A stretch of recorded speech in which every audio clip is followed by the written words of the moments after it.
মেয়ে তার স্বামীর বাড়ি যাওয়ার আগে বাবাকে বলছে, বাবা, আমাদের উঠোনের উপর এই গাছটি তুলে কি বাড়ির পিছনে লাগানো যায় না? বাবা মেয়েটির কথা শুনে বলল, মারে, গাছটি 4 বছরের পুরাতন গাছ, এখন এটা তুলে নিয়ে অন্য কোথাও লাগানো সম্ভব না। এখন যদি গাছটি তুলে অন্য কোথাও লাগানো হয়, তবে গাছটি নতুন মাটির সাথে নিজেকে মানিয়ে নিতে পারবে না এবং গাছটি মারা যাবে। বাবার কথা শুনে মেয়েটি হাউমাউ করে কেঁদে উঠল আর বলল, আচ্ছা বাবা, 4 বছরের পুরাতন গাছটি যদি নতুন মাটিতে মানিয়ে নিতে না পারে, তাহলে আমি তো তোমার এই ঘরের 20 বছরের একটা পুরাতন মেয়ে, আমি তো সামান্য একটি গাছ নই বাবা। তাহলে তুমিই বলো, আমি কিভাবে অন্য একটি নতুন বাড়িতে গিয়ে নিজেকে সম্পূর্ণ মানিয়ে নিব আর কিভাবে নিজেকে সম্পূর্ণ বাঁচিয়ে রাখবো বাবা?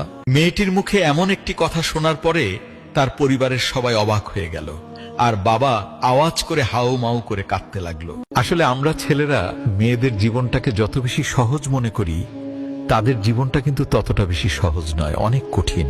তাই আমি এই পৃথিবীর সমস্ত ছেলেদেরকে বলবো, আপনারা দয়া করে মেয়েদেরকে মন থেকে সম্মান করতে শিখুন এবং তাদেরকে ভালোবাসুন।